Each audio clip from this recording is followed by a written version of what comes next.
ನಮ್ಮ ಭೂಮಿಯು ಹೇಗೆ ಹುಟ್ಟಿತು? ಸುಮಾರು 4.5 ಬಿಲಿಯನ್ ವರ್ಷಗಳ ಹಿಂದೆ ಪ್ರಾರಂಭವಾಯಿತು. ಆ ಸಮಯದಲ್ಲಿ ನಮ್ಮ ಸೂರ್ಯಮಂಡಲದಲ್ಲಿ ಯಾವುದೇ ಗ್ರಹಗಳು ಇಲ್ಲದಂತೆ ಕೇವಲ ಧೂಳು, ಗ್ಯಾಸು ಮತ್ತು ಇಳಿಜಾರಿನ ದಟ್ಟಣ ಮಾತ್ರವಿತ್ತು. ಈ ಎಲ್ಲವುಗಳು ಒಂದು ದೊಡ್ಡ ಸೋಲಾರ್ ನೆಬ್ಯುಲಾ, ಅಂದರೆ ಸೂರ್ಯಮಂಡಲದ ಮೊದಲ ರೂಪ ಆಗಿದ್ದು, ಗಾತ್ರದಲ್ಲಿ ದೊಡ್ಡ, ಚಿಕ್ಕ ಧೂಳು ಕಣಗಳು ಮತ್ತು ಗ್ಯಾಸುಗಳ ಸಂಕಲನವಾಗಿದ್ದವು.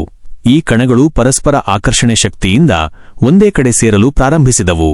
ಕಾಲಕ್ರಮದಲ್ಲಿ ಈ ಕಣಗಳು ತುಂಡು ತುಂಡಾಗಿ ಕತ್ತರಿಸಿಕೊಳ್ಳದೆ ಟಕೊಳ್ಳುತ್ತಾ ಒಂದೇ ದೊಡ್ಡ ಗುಂಡಿ ರೂಪಿಸಿಕೊಂಡವು. ವಿಜ್ಞಾನಿಗಳು ಈ ಪ್ರಕ್ರಿಯೆಯನ್ನು ಎಕ್ರೀಷನ್ ಅಥವಾ ಸ್ಫಟಿಕ ಸಂಯೋಜನೆ ಎಂದು ಕರೆಯುತ್ತಾರೆ. ಇದರಿಂದ ಭೂಮಿಯ ಮೊದಲ ಹಂತದ ರೂಪ ಸಾಧ್ಯವಾಯಿತು. ಸುಮಾರು 4.5 ಬಿಲಿಯನ್ ವರ್ಷಗಳ ಹಿಂದೆ ಈ ಧೂಳು ಮತ್ತು ಕಲ್ಲಿನ ಸಂಕಲನಗಳು ಭೂಮಿಯ ಮೊದಲ ರೂಪವನ್ನು ಕೊಟ್ಟವು.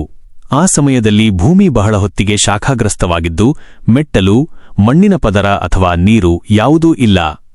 ಭೂಮಿಯ ಮೇಲ್ಭಾಗದಲ್ಲಿ ನಿರಂತರವಾಗಿ ಲಾವಣ್ಯಗಳು ಹರಿಯುತ್ತಿದ್ದು ಇಡೀ ಗ್ರಹವನ್ನು ಸುಟ್ಟಂತೆಯೇ ಮಾಡುತ್ತಿದ್ದವು. ಆದರೆ ಭೂಮಿಯ ಒಳಭಾಗದಲ್ಲಿ ತಾಪಮಾನ ಕಡಿಮೆಯಾಗಲು ಆರಂಭವಾಯಿತು.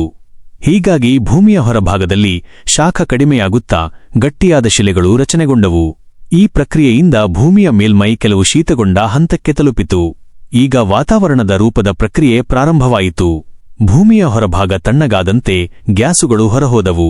ಈ ಗ್ಯಾಸುಗಳು ಹೈಡ್ರೋಜನ್, ಮೀಥೇನ್, ಅಮೋನಿಯಾ ಮತ್ತು ನೀರಿನ ವಾಪಸ್ ಹೊಂದಿದ್ದವು. ಈ ಮೊದಲ ವಾತಾವರಣವು ಜೀವಕ್ಕೆ ಸೂಕ್ತವಲ್ಲದಿದ್ದರೂ ಭೂಮಿಯ ತಾಪಮಾನ ನಿಯಂತ್ರಣಕ್ಕೆ ಸಹಾಯ ಮಾಡಿತು. ಕಾಲಕ್ರಮದಲ್ಲಿ ಈ ವಾತಾವರಣ ಶೀತಗೊಂಡು ನೀರು ಕಂಡೆನ್ಸ್ಡ್ ಆಗಿ ದ್ರವರೂಪದಲ್ಲಿ ಭೂಮಿಯ ಮೇಲ್ಭಾಗದಲ್ಲಿ ಬಿದ್ದಿತು. ಹೀಗಾಗಿ ಭೂಮಿಯ ಮೇಲೆ ಮೊದಲ ಮಳೆಯು ಬೀಳಿತು ಮತ್ತು ಮೊದಲು ಸಾಗರಗಳು ಹಾಗೂ ನದಿಗಳು ಹುಟ್ಟಿದವು. ವಿಜ್ಞಾನಿಗಳ ಅಭಿಪ್ರಾಯದಲ್ಲಿ ಈ ನೀರು ಕೆಲವು ಕೊಮೆಟ್ಗಳು ಮತ್ತು ಬೇರೆಯ ಗ್ರಹಗಳಿಂದ ಭೂಮಿಗೆ ಬಂದಿರಬಹುದು. ಸುಮಾರು 3.8 ಬಿಲಿಯನ್ ವರ್ಷಗಳ ಹಿಂದೆ ಈ ಸಾಗರಗಳಲ್ಲಿ ಮೊದಲ ಮೈಕ್ರೋಬಿಯಲ್ ಜೀವಗಳು ಹುಟ್ಟಿದವು. ಅವು ತುಂಬಾ ಸೂಕ್ಷ್ಮವಾದರೂ ಭೂಮಿಯಲ್ಲಿ ಜೀವದ ಆರಂಭಕ್ಕೆ ಕಾರಣವಾದವು. ಈ ಜೀವಗಳು ಪ್ರಾಥಮಿಕವಾಗಿ ಜಲದಲ್ಲಿ ರಾಸಾಯನಿಕ ಪ್ರಕ್ರಿಯೆಯಿಂದ ಹುಟ್ಟಿದವು. ಕಾಲಕ್ರಮದಲ್ಲಿ ಈ ಸಣ್ಣ ಜೀವಗಳು ವಿಕಸಿತವಾಗುತ್ತಾ ಭೂಮಿಯ ಜೀವಜಾಲದ ಮೊದಲ ಹಂತವನ್ನು ರಚಿಸಿತು. ಭೂಮಿಯ ಮೆಂಟಲ್ ಲೇವಲ್ಗಳು ಚಲನೆ ಪ್ರಾರಂಭಿಸಿದಂತೆ ಪ್ಲೇಟು ಟೆಕ್ಟೋನಿಕ್ ಪ್ರಕ್ರಿಯೆಯು ರೂಪುಗೊಂಡಿತು. ಪ್ಲೇಟುಗಳು ಚಲಿಸುವುದರಿಂದ ಭೂಮಿಯ ಮೇಲ್ಭಾಗ ವಿಭಜನೆಗೊಳ್ಳಿತು. ಹೀಗಾಗಿ ಮೊದಲ ಮೌಂಟೇನ್ಸ್, ನದಿಗಳು ಮತ್ತು ಕಡಲತೀರಗಳು ರಚನೆಗೊಂಡವು. ಈ ಚಲನೆಗಳು ಭೂಮಿಯ ವಾತಾವರಣ, ಹವಾಮಾನ ಮತ್ತು ಪರಿಸರವನ್ನು ಸ್ಥಿರವಾಗಿಸಲು ಸಹಾಯ ಮಾಡಿತು. ನಂತರ ಫೋಟೋಸಿಂಥೆಸಿಸ್ ಪ್ರಕ್ರಿಯೆ ಆರಂಭವಾಯಿತು. ಮೊದಲ ಮೈಕ್ರೋಬ್ಸ್ ಆಮ್ಲಜನಕ ಉತ್ಪಾದನೆ ಆರಂಭಿಸಿದವು.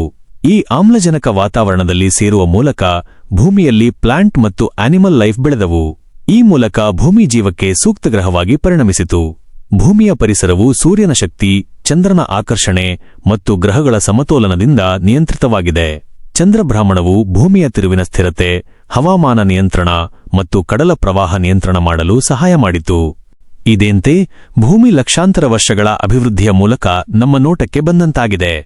ಸೋಲಾರ್ ನೆಬ್ಯುಲಾ ಎಕ್ರೀಷನ್ ಪ್ರಕ್ರಿಯೆ, ಲಾವಣ್ಯ ಹರಿವು, ವಾತಾವರಣ ರೂಪಣೆ, ನೀರಿನ ರಚನೆ, ಜೀವದ ಆರಂಭ, ಪ್ಲೇಟು ಚಲನೆಗಳು ಮತ್ತು ಆಮ್ಲಜನಕ ಉತ್ಪಾದನೆಯ ಮೂಲಕ ಭೂಮಿ ಸುಂದರವಾದ, ಜೀವಕ್ಕೆ ಸೂಕ್ತವಾದ ಗ್ರಹವಾಗಿ ಪರಿಣಮಿಸಿತು. ನಮ್ಮ ಭೂಮಿಯ ಈ ಸತ್ಯಾಧಾರಿತ ಕಥೆಯನ್ನು ತಿಳಿದುಕೊಳ್ಳುವುದು ನಿಜವಾಗಿಯೂ ಅಚ್ಚರಿ ಮತ್ತು ರೋಚಕವಾಗಿದೆ. ಭೂಮಿ ಹೇಗೆ ಹುಟ್ಟಿತು ಎಂಬ ಈ ಕಥೆ ನಮಗೆ ತಿಳಿಸುತ್ತದೆ. ಈ ಗ್ರಹವು ಕೇವಲ ಕ್ಲಕ್ ಅಥವಾ ಅನುಪಸ್ಥಿತಿಯ ಫಲವಲ್ಲ, ಆದರೆ ವಿಶ್ವದ ಅತಿವೈಜ್ಞಾನಿಕ ಪ್ರಕ್ರಿಯೆಗಳಿಂದ ರೂಪುಗೊಂಡ ಅತ್ಯಂತ ಸೂಕ್ತ ಗ್ರಹ ಎಂದು. ನಾವು ಈ ಭೂಮಿಯಲ್ಲಿ ಜೀವಿಸುತ್ತಿರುವುದು, ಅದರ ಸೌಂದರ್ಯವನ್ನು ಅರ್ಥಮಾಡಿಕೊಳ್ಳುವುದು ಮತ್ತು ಅದರ ಉಳಿವು ಕಾಯುವುದು ನಿಜವಾದ ಜವಾಬ್ದಾರಿ.